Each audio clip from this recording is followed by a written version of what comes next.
Hey everybody, welcome back to another video. Last video we left off, I made a few adjustments to the car. Little stuff, typical things. Put a new gear on the speedometer cable, so now my actual speedometer matches how fast I'm going, which is, you know, I highly recommend it for everybody, really. If I'm going, it's in miles per hour. I'm in Canada, so I have to convert everything in my head to kilometers per hour, but I'll get used to it. But yeah, 60 miles an hour on the speedometer. And I'm actually going 58 around there. So, and I'm about it's all linear. So at 40, I'm going 38, 50, I'm going 48. Is that right? Yeah.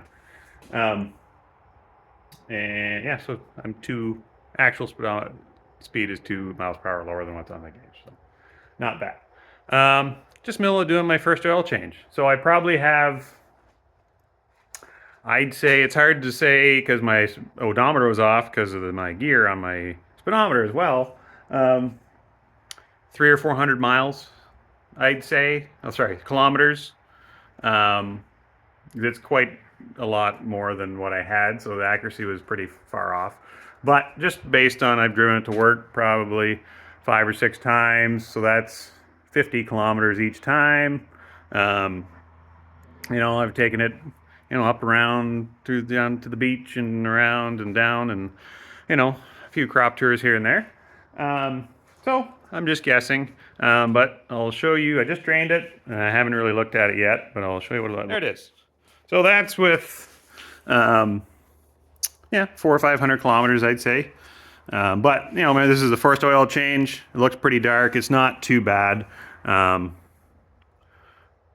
yeah, still feels good. I haven't drained it to see what's in the bottom yet. But remember, this is assembly lube. This is everything that I've put in through that. Next oil change probably won't be quite as dark or as bad. But yeah, why don't we get this drained and we'll see if there's anything in the bottom of the pan. Okay, so here we are. As you can see, there's some giant chunks here. That is nothing to worry about. That was from my oil filter. It had that rubberized coating on the outside, and I had a hell of a time getting my oil filter off. So when I grabbed a tool to take it off, it stripped some of the rubber pieces off, and it fell in the oil pan. So any big black chunks, that's all rubber from the oil filter. So nothing to worry about. Yeah, nothing I see is bad here. Just a little bit of, looks like, normal stuff. Yeah, it's dark. There's no gritty pieces. It doesn't feel bad. It feels like oil. There are some contaminants of some sort. I'm breaking in bearings and rings and all that stuff, so I don't see really anything shiny. So I don't know if assembly lube just kind of floats to the bottom or what. I'm not real sure. That just kind of looks like thicker oil. Yeah, doesn't look bad at all. Nothing that I am concerned about. Yeah. I just love playing in oil, I think. I don't know. Keep touching it. Doesn't tell me anything different. But, yeah, that's about it. So I'm going to get rid of this, finish filling up my oil, and I'll show you what I'm going to use. So I've got my new filter on already, and I am decided to go with this. It's an AMSOIL synthetic Z-Rod classic and high performance motor oil, 10W30. Yeah, I use AMSOIL in my truck, and it's been fantastic. And so I'm going to use it on this. I don't see why not. This stuff is formulated, so it says, for classic cars. It's got zinc in it. I don't really need the zinc because I'm not running flat tappets, but it's also made for cars that sit for a long time, that go into storage. So they have rust preventatives. It's specially formulated for cars like this. Whether you need the zinc or not, it's not going to hurt anything. I don't have cats, so it's not going to affect my catalytic converters. Yeah. So I'm going to use that. I'm sure some people may have a different opinion. I don't know. I think any oil you use is probably going to be okay. It's mostly just that you change it enough. Um, so we'll see how this works out. Yeah, we'll get that emptied out. We'll get my oil in and get this thing fired up. I forgot to record me starting it, but as you can see, we got oil pressure. So it's the same as it was before. This gauge reads low. Right there is about 50 psi. So it never seems to change. Yeah. There they are. Charging nice. I mean, looks good. I mean, you can see that help. That help any? No. Tack shows up.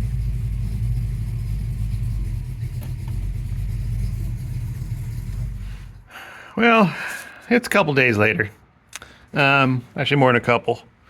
But I've been having some issues. I couldn't get, as you can see on the ground over there, there's a puddle of oil. So every time I drive, I get a puddle of oil when I park it, and then it would stop leaking overnight. So still lots of oil in the engine.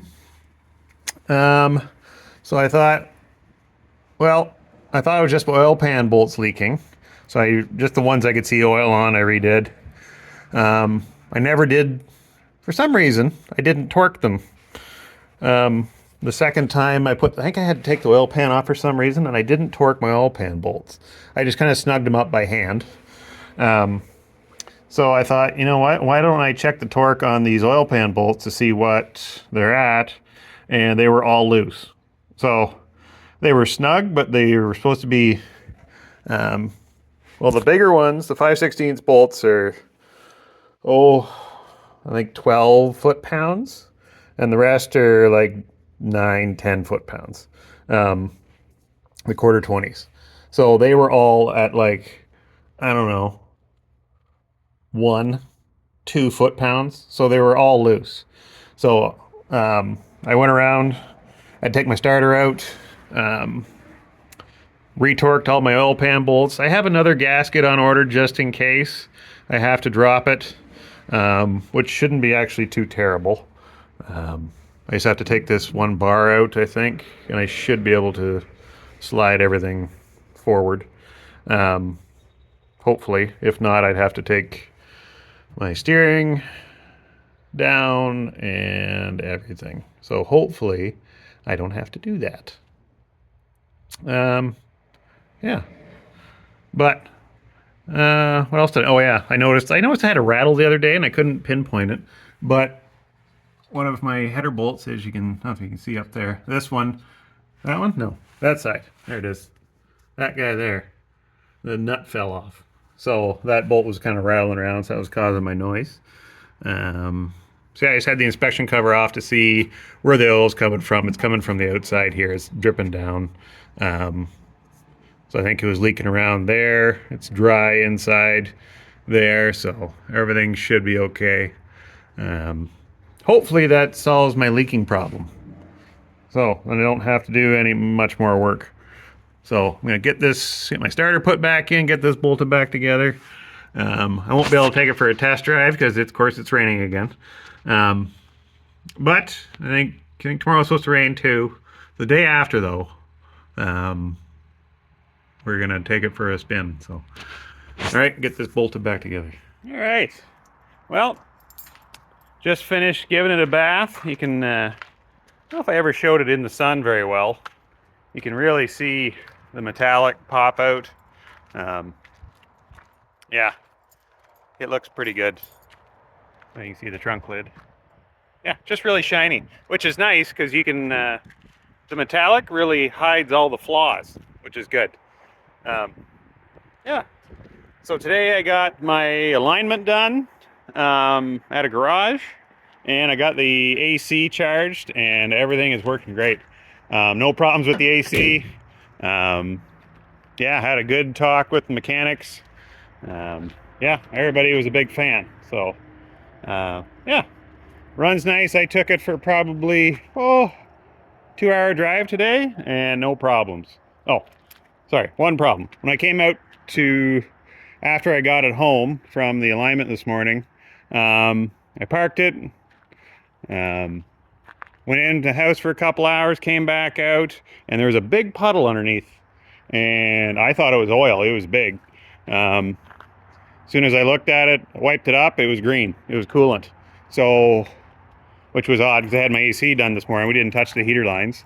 But then I found one of my heater lines, just the clamp was a little loose. So I just tightened that up. It was just dripping out of there enough. Yeah.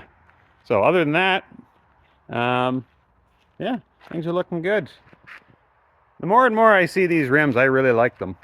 Yeah, I think those look pretty sharp. I don't know. But yeah, that is it for today. All right. Well, it's a couple days later. As you can see, it's raining out again. It's like a friggin' rainforest around here. So, went at a wedding to go to yesterday. So we took the car, drove it for, oh, how far away was it? 100 kilometers. So it took a little bit.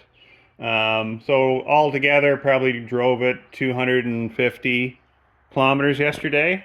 Put some serious miles on it, and yeah, everything worked okay-ish. Engine ran great. Everything seems to be going well. Parked it last, well, we got there and back with, I didn't have to pull over and fix anything. Got back this morning, well, last night, late last night, parked it, came out this morning, and there was puddles everywhere underneath the car, everywhere. So I'm like, well, even the spots where there's no oil to come out of. So I'm like, what the hell is going on? It was all transmission fluid. So I couldn't pinpoint, it wasn't dripping anymore. I couldn't pinpoint where it was, but it was all over the drive shaft, the mufflers, everything going back. Like my rear end was dripping, and I'm like, oh crap, my rear end's leaking. It was transmission fluid. So it just coated the bottom. So I don't know when that started or when it happened, but yeah, I don't know. So I jacked it up, tried to look for leaks. I do think my tail shaft seal is still leaking. It's got a little drip once in a while. So I've put 2 in there so far. They both leaked. I'm going to see if I can find a different brand. It's not terrible to replace. I can do it without taking the transmission out. The one that was on it originally was more, like this one's just like a flat seal. It doesn't protrude any. The one that was on it originally actually came out that far, like the rubber. I don't know if that's an old thing or if you can still get current ones or if it's better or worse, but I'm going to see if I can find a different one because this one just doesn't seem to want to seal. I don't know why. So, but yeah, it seemed to be always fairly minor, so I don't think that was it. I tightened up the pan bolts, and then I warmed up the car. Oh, I also had an oil leak again, so I retorqued my oil pan bolts. They were just a couple bolts that looked a little wet. They had a little bit of oil on them, so did that. Yeah, the whole underside was coated, so it was hard to tell. And then, so I fired up the car this afternoon, I guess. Yeah, let it warm up so I can check my transmission. See, I obviously lost some fluid. And then my lower rad hose, it was leaking like crazy. It started pouring out the bottom rad hose as I was sitting here in the garage. But I just checked my rad and it was right full. So I didn't lose any last night, just sitting overnight. It must have expanded. It was just hot for a long time yesterday, which was good. And putting it through its paces, I think this just needs to happen. So I tightened up, and it looked like I had a little drip coming out of my water pump hose as well. So I tightened up, shut the engine off, tightened up all my clamps, and the leak stopped. So hopefully that's it for that. Yeah, and they all seem kind of loose. Like before, when I put the clamps on, I put them up so they were snug. This time I could tighten them up pretty good. So, and I'm using like the fairly expensive clamps. I'm not just using regular band clamps. I'm using these ones. So they're a decent clamp, fairly thick. So I got that sorted out. Brought the transmission up to, let it run for 15, 20 minutes. It just sits here and the engine stays at about 87, 90 degrees Celsius. So that's around 200. So I got a 180-degree thermostat in it, so it should be around there somewhere. Seems to be okay. I just drove back and forth. I'm not going outside, it's raining. But I just kind of moved it back and forth through the gears. Brought it up to temp, checked it, and it was still right at the very top full, like a little over full. So, and that dipstick's really hard to read. And that fluid is, it's not thin, but it's just kind of it's not dark red like a normal transmission fluid that I'm using. So I'm using an AMSOIL, I forget what it is, the red line? Red line? No. It's AMSOIL's Type F anyway. It's a race fluid, but it's made for Type F fluid transmissions. But it's fairly, it's not as red as normal transmission fluid, so it doesn't show up very well in the dipstick. So I half wonder if it wasn't over full still, and it kicked some out the overflow. Because there was a lot under there, and I'm like, there's no way. Like, I didn't see, like, and it wasn't at the pan anywhere around there, so I don't know. I think it kicks them out the overflow. But yeah, and last night it was shifting a little funny, so I don't know if it was getting hot or what. Or I half suspect my kickdown linkage is causing a bunch of issues, because sometimes it will, what else? I've been messing with the modulator too, but that's a different problem. But the kickdown, it doesn't seem to want to, almost like it stays engaged way too long. Like if you really push it, even if you don't go to wide open, it's only supposed to engage at wide up and throttle. It's engaging well before that, so it's kicking me down to second. And even last night, if I'd hit a bump, it would drop from third down to second. Like if I'm doing, like I was doing 90 kilometers an hour in third gear, it would drop down to second for like a split second, then go back up to third. So I think it was just hitting a bump. It was actually moving the lever enough to move that lever. I don't have a spring on it, which I probably should. So as a trial, I just removed the kickdown lever. Or not the lever, but the kickdown linkage. So this bar that runs down from the carburetor down to my transmission, I removed it. It won't hurt it any. So the only thing this does is if you go to wide open throttle, it kicks it down to second. And one thing I don't know if you stay in with this lever depressed, does it ever shift up to third if it stays depressed? I can't seem to find an answer to that. So I took it off. I'm going to see how it runs. A lot of guys run it without it. It doesn't hurt it anything. The C4 doesn't need it. I think, was it the AOD, I guess, does. But C4, it's just used to kick down from third to second. So, and if you want to pass, I can just kick this down to second. And it just will stay there until I kick it up into third.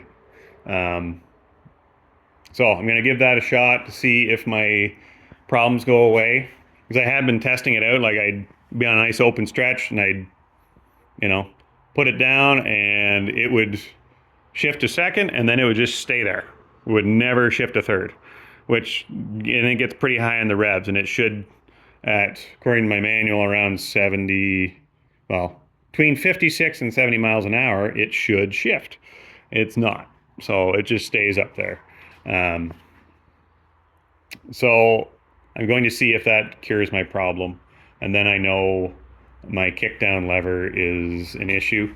Because basically when you update, this was originally a 2-barrel carburetor system. So when you put the new carburetor on, nothing lines up. That's why I had to redo my throttle linkage. And you have to add an extension to the kickdown itself. That's what this part is. You buy that from Holly for an ungodly amount of money. And then that allows you to use your kickdown. But for some reason, I still think it's not right. I do have a spacer on it that brings it up. I think it's a half-inch spacer, an inch spacer? I think it's an inch. 3/4. Who knows?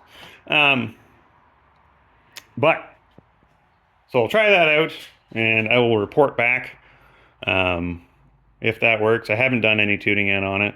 I checked my spark plugs. Somebody did comment about my choke, if it was staying on while I was driving around, because it was malfunctioning there when I first had it on the road, whether that would cause some issues. I don't think it would. That is an excellent question. I don't think it would, because when this gets hot, that choke does open right up. There's something in it that prevents it from coming back down even if the engine's hot.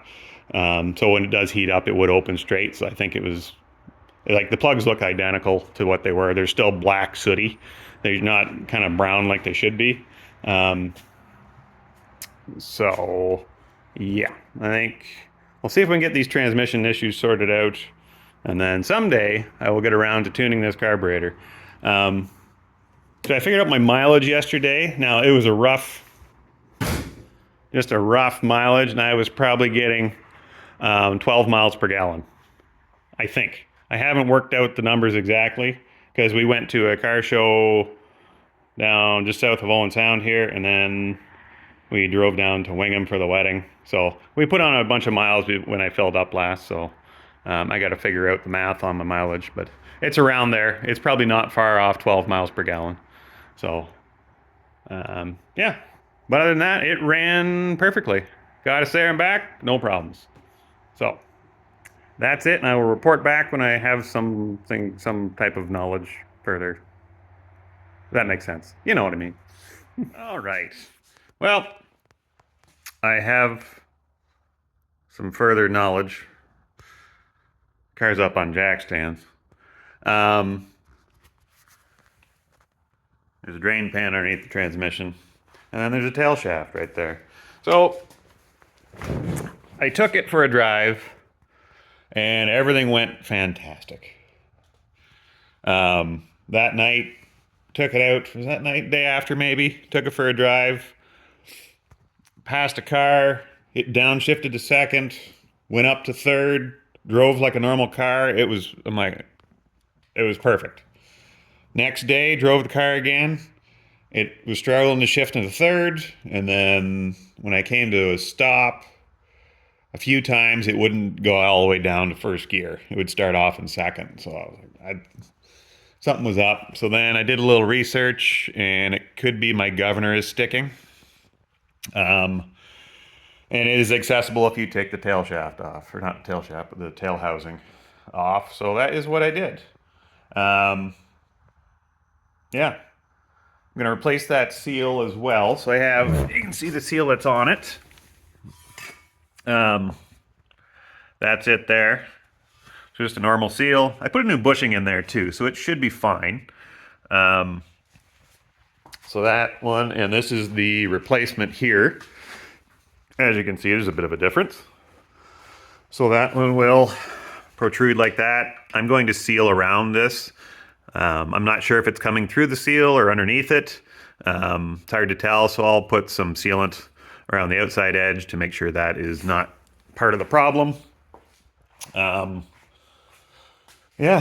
what else? So I can get that put back in today.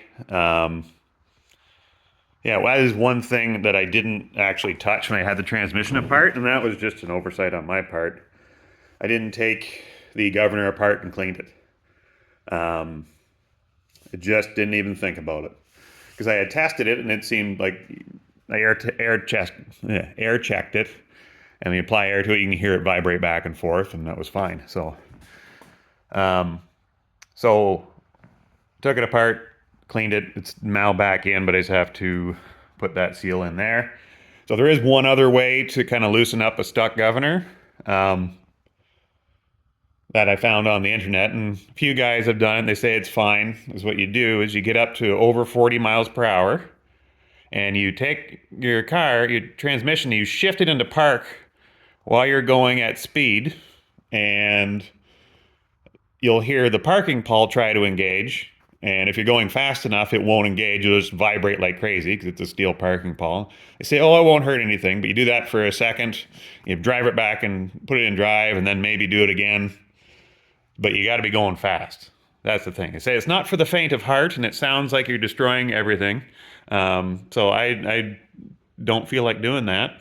Because if you're going too slow, the parking pawl will engage when you're going at speed, which is that's hard on a lot of things. Um, so you run a risk. It's a very risky maneuver to release it. So I thought this is probably less risky, and it only took like half an hour to get the tail shaft or the tail housing off. It's not the end of the world. So we're gonna do that. And I did find the source of my oil leak is my valve covers again. So I saw another line going down the back, right from the valve cover, all the way down. So, like, it doesn't, you can start this up, have it sit here in the garage, run it for like 20 minutes, half an hour, just sits there idling, nothing, no drips, nothing happens. Like, no leaks whatsoever. As soon as you drive it, then that's when you get leaks. So I think what's happening is the oil's getting caught up in the top. When I accelerate, the oil goes to the back, and then it's dripping down in the valve covers and along to the bottom. Same thing with the transmission, I think, is what happening. It's like if you sit there, it doesn't leak, but when you drive, I think it's pushing out past that seal. So I bought new valve cover gaskets. These are specially made to prevent leaks, allegedly. That's the part number. So these ones are made for sealing uneven surfaces. Guys swear by them. They got good reviews. But yeah, I'm gonna try that. And then one other thing, after our long trip, my back is still sore from those seats. I was hoping to get a little longer out of them. But they seem to be, as soon as you sit on them, I can feel the metal bars in the back and then the bottom, and there's the seating position itself. It's like my back is still sore. My leg went asleep while we were driving. They're just not great seats. So I have these ones. These I got from a guy that lives just 5 minutes down the road. Turns out he was selling them on Facebook Marketplace for half the price of what they were worth new. They are a Pro Car Elite 1100 seat. He bought them used off a guy who had them in the back of an Astro van, a project that he had, and nobody ever really sat in them. They're mounted on a frame currently. He was going to use it for a truck project he was working on, but then decided to sell it. So it came with the frame. It's got sliders. There's actually seat belts mounted already, which I won't be using. But yeah, these are, where are they? Pro Car by Scat. They're very comfortable. They recline, they move up and down, so they go forward enough where somebody needs to get in the back seat, they can. Headrests are adjustable, and pretty much every website, like for Mustang parts, sells these seats, so I know they're going to fit. I will have to make up some brackets to fit in here, but that shouldn't be a real big deal. I did the rest of the car. I can figure out seat brackets. So that is pretty much on the agenda for today. I'm going to get that transmission button back up, and we'll start. Yeah, we'll just go do that, I guess. Okay, well, everything is back up where it should be. Drive shaft's back in. No real surprises. I did. Where did I put it? The old seal. Anyway, I must have thrown it out already. So there is fluid around the outside of the seal. So I think it was actually leaking between the housing and the seal itself. Here's my seal installer tool. Just a piece of that 2.5 inch exhaust pipe. Worked great. So now I'm just waiting. That sealant, I don't know how long it takes to cure, but I'll leave it for a day. I still have some other stuff I need to do. So up next, I'm going to pop these valve covers off. Get those valve gaskets replaced, and then I'll start looking at mounting my seats. Yeah, pretty excited about that. So, but let's get this done first and keep on working.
Okay, well, that wasn't too terrible.